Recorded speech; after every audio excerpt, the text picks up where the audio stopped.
our neighborhood renewal sprung out of some of the research that we did in communities that we released back in 2011, a report called Vertical Poverty.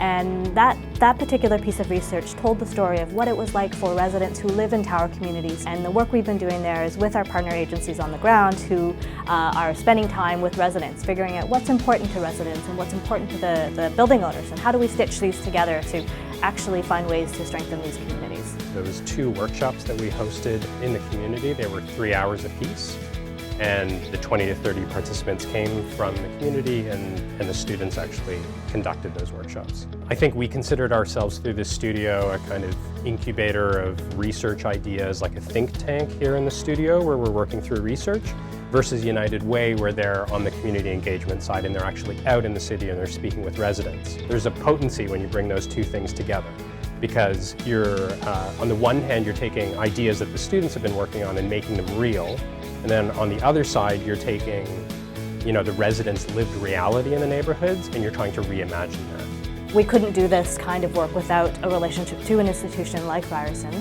They're giving us some of the intellectual capacity and the strength to think through some big picture questions. Without that imagination and creativity, I think we would have been doing in-the-box thinking. So the Ryerson component really helps to bring this to life and helps to illustrate the kinds of opportunities that are possible for us in the future.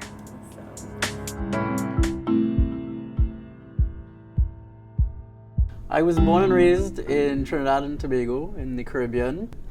Because of my work in the oil industry, the perception was that I had a fair amount of money.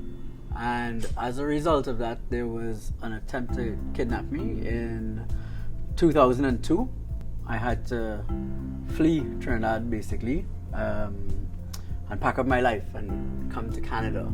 I didn't know what I was going to do.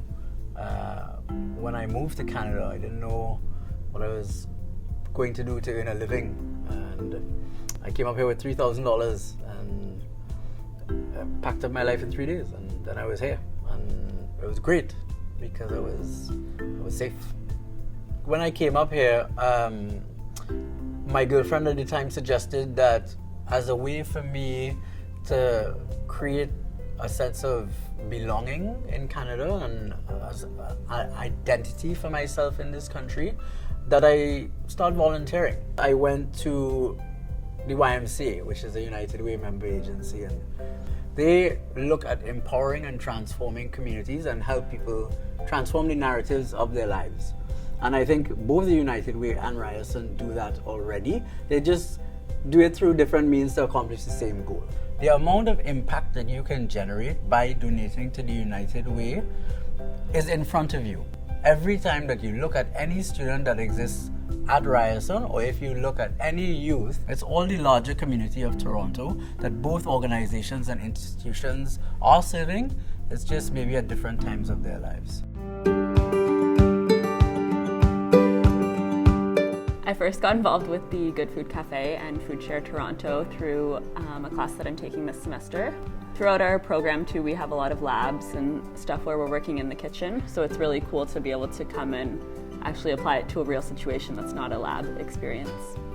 So as part of my program, one of my practicum is to work with the Good Food Cafe and get involved with some of their projects. So one of the things I've been doing is I've been helping serve food at St. Joseph's Collegiate. It's been helpful for me to realize, how much it takes to bring forth a project and let it come to life. I see how important it is for each partner of the Good Food Cafe to contribute their knowledge, their skills, and kind of pull together this amazing thing of resources and skills and bring that all together and to make it happen. My benefits are definitely that I actually get to experience firsthand what it's like to work in a kitchen or work in a cafeteria setting, apply a lot of the knowledge that I've learned throughout my education at Ryerson. It kind of fits together like a puzzle. It works, to help students at Ryerson and also helps the Good Food Cafe. So I think it's a really great partnership that we have together.